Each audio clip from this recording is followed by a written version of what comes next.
ধারণ করে বাংলাদেশ গড়ব ইনশাআল্লাহ।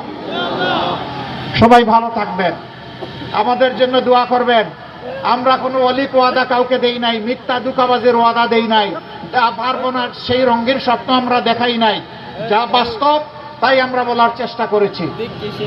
আমি কৃতজ্ঞতা আদায় করতে চাই বিশেষভাবে যারা প্রবাসে অবস্থান করছেন, তারা দুইভাবে আমাদেরকে দারুণভাবে সহযোগিতা করছেন, তাদের রিমিটেন্স দিয়ে। আর বিশেষ করে জুলাই বিপ্লবে জীবনের মায়া, চাকরির মায়া ত্যাগ করে তারা প্রবাসের সর্বত্র সংগ্রামী এবং বিপ্লবী ভূমিকা পালন করেছেন।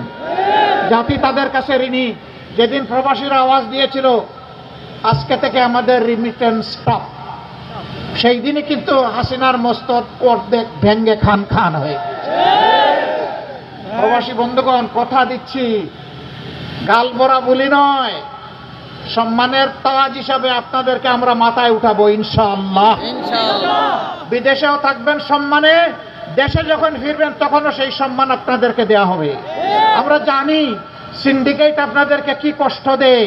বিদেশে যেতে হলে অন্য দেশ যেখানে 10 টাকায় যায়, এখানে আপনাদের 50 টাকা পে করতে হয়।